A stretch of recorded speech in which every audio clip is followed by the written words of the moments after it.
Magandang gabi mga kapuso. Iba't ibang weather systems ang minomonitor ngayon ng Pag-asa. Bukod kasi sa habagat na nagpapaulan sa malaking bahagi ng bansa, nakakaapekto rin ng low pressure area at hindi lang yan, may binabantian ding bagyo sa labas ng Philippine Area of Responsibility. Huling namataan ang tropical depression sa layong 3,220 kilometers silangan ng Central Luzon. Napakalayo pa po nito at wala pa po itong epekto sa ating bansa. At ayon sa Pag-asa, patuloy na oobserbahan ang pagkilos nito kung sakali mang lalapit sa ating boundary sa mga susunod na araw. Ang isa pang sama ng panahon na binabantayan ay nasa loob naman ng PAR. Sa layong 665 kilometers silangan ng Apari, Cagayan, namataan ng nasabing low pressure area. Sabi ng Pag-asa, sa ngayon ay mababa pa ang tsansa nitong maging bagyo, pero yung trough o extension ng LPA ay umaabot at makakaapekto na sa ilang bahagi ng Luzon. Tuloy-tuloy rin ang pag-iral ng habagat sa malaking bahagi ng bansa.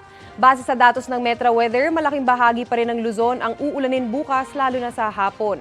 May malalakas na ulan sa Northern at Central Luzon pati sa Mimaropa region. Sa Metro Manila naman, nananatiling mataas ang tsansa ng ulan, lalo na sa hapon at gabi. Malawakan din ang ulan sa Visayas, maging alerto dahil malalakas ang ulan na posibleng maranasan sa bahagi ng Negros, Bohol, pati sa Samar at Leyte.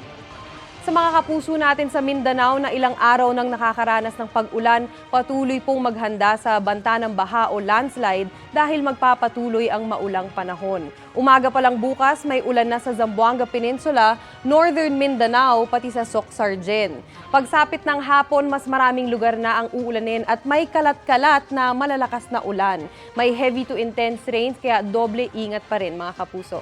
At yan muna ang latest sa lagay ng panahon. Ako po si Maureen Shrivers para sa GMA Integrated News Weather Center. Kami ang inyong maasahan, anuman ang panahon.